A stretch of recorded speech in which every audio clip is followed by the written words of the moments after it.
નમસ્કાર, હું છું આપની સાથે કિશન તિવારી. આપ જોઈ રહ્યા છો ઇન્ડિયા ન્યૂઝ ગુજરાત અને સમાચારોની શરૂઆત કરીએ આપણે એક મહત્વપૂર્ણ સમાચારથી. અને જે આપણે ગીર સોમનાથની વાત કરીએ તો ઉના પ્રાંત અધિકારીને આવેદનપત્ર આપવામાં આવ્યું છે.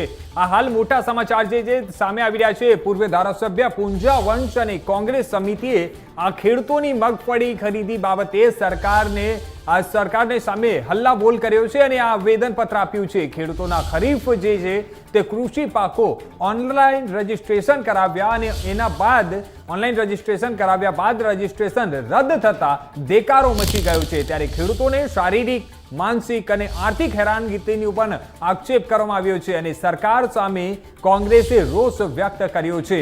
જણાવી દઈએ, પૂંજા વંશ જે છે કોંગ્રેસ સમિતિએ એમની સાથે મળીને એક ડેપ્યુટી કલેક્ટરને આજે આવેદનપત્ર પાઠવ્યું છે.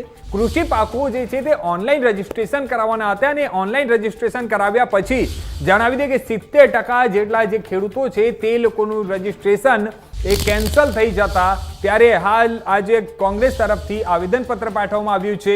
કોંગ્રેસે સરકાર સામે હલ્લાબોલ પણ કર્યો છે.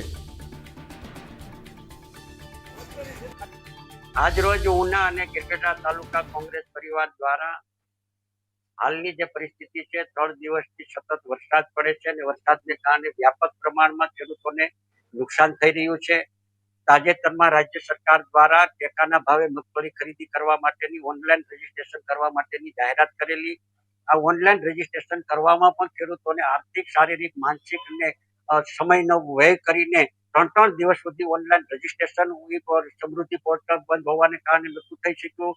કેન પ્રકારે ઓનલાઈન રજીસ્ટ્રેશન કરાવરાયું તો ઉપરથી ત્યાર પછી સેટેલાઇટ ઇમેજમાં જે ખેડૂતોએ ઓનલાઈન રજીસ્ટ્રેશન કરાવ્યું એને એ લોકોને મેસેજ આવ્યા.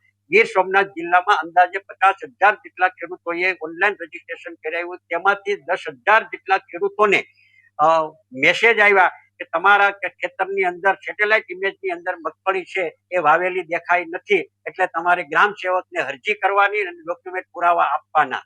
આટલું આ બધું માન કરીને એમાં પણ શારીરિક, માનસિક ખેડૂતો હેરાન થયા, પરેશાન થયા, સમયની બરબાદી થઈ.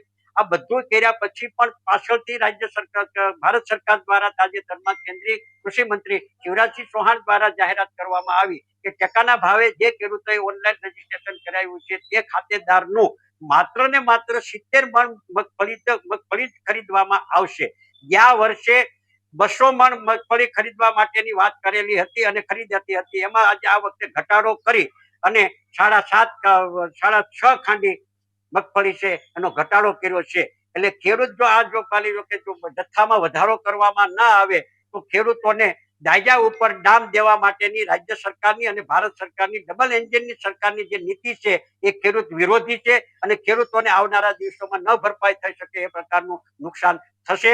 દેવાના ડુંગરમાં ડૂબી જશે. ત્યારે અમે આજે રાજ્ય સરકાર પાસે અને ભારત સરકાર પાસે પ્રાંત અધિકારી મારફત બંને તાલુકાના કોંગ્રેસ પરિવાર મારફત આવેદનપત્ર આપ્યું છે કે ટેકાના ભાવે મગફળી ખરીદવાનો જે 70 મણ છે એના બદલે 300 મણ મગફળીની ખરીદી કરવામાં આવે એવી માંગણી સાથે આજે અમે પ્રાંત અધિકારી શ્રીને મારફત માંગણી મુખ્યમંત્રી અને રાજ્યના કૃષિ મંત્રી શ્રીને આવેદનપત્ર મારફત